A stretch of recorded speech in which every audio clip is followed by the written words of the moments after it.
فارس کے لوگوں میں یہ دستور تھا کہ وہ اپنے جسم کے مختلف حصوں پر سوئی سے شیر یا چیتے وغیرہ کی تصویریں بنواتے تھے، اور جب یہ تصویریں بن جاتی تو ان میں نیل بھروا لیتے تھے۔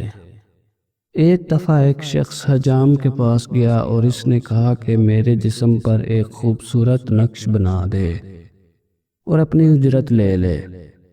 حجام نے پوچھا کہ تیرے جسم پر کون سے جانور کی تصویر بناؤں؟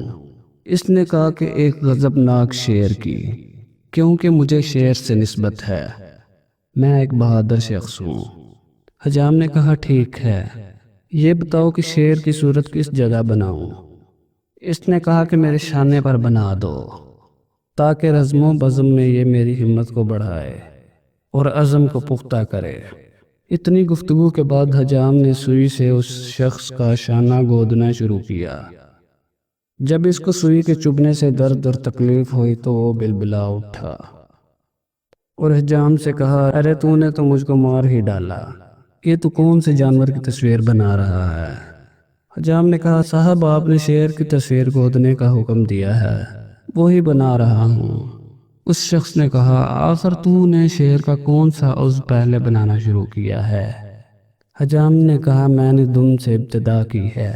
اس شخص نے حجام سے کہا کہ تو دم کو چھوڑ دے اور شیر کے جسم کا کوئی اور حصہ بنا، کیونکہ اس کی دم نے میرے ناک میں دم کر دیا ہے۔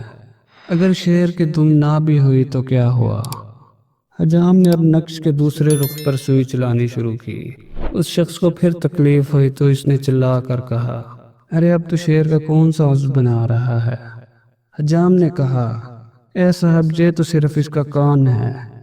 وہ شخص بولا، تو کان رہنے دے، میرے شیر کو کانوں کی کوئی ضرورت نہیں۔ اب حجام نے نقش کے تیسرے رخ پر سوئی چلانی شروع کی۔ وہ شخص اس دفعہ بھی درد کی تاب نہ لا سکا اور پھر دہائی دی کہ اب تو شیر کے جسم کا کون سا حصہ بنا رہا ہے؟ حجام نے کہا، یہ شیر کا پیٹ ہے۔ وہ شخص منہ بسورتے ہوئے بولا، ارے اس شیر کو پیٹ کی کیا ضرورت ہے؟ نہ تو اس نے کوئی غذا وغیرہ کھانی ہے، تم میرے شیر کو بے پیٹ یعنی پیٹ کے بغیر کا ہی رہنے دے۔ حجام اس شخص کی باتیں سن کر حیران رہ گیا۔ پھر اس نے غصے سے سوئی زمین پر پھینک دی، کہا کہ دنیا میں کوئی تجھ جیسا بھی نہ ہوگا۔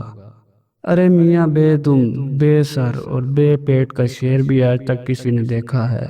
ایسا شیر تو قدرت نے بھی پیدا نہیں کیا۔ اگر تو سوئی کی درد تاب نہیں لا سکتا تو ایسا شیر بنوانے کی کیا ہی ضرورت ہے؟ حاصل کلام یہ ہے کہ اپنے آپ کو بہادر کہنے سے سب کچھ نہیں ہو جاتا۔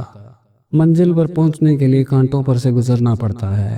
جس میں تکلیف برداشت کرنے کی ہمت نہیں ہوتی وہ ساحل مراد پر کبھی نہیں پہنچ سکتا۔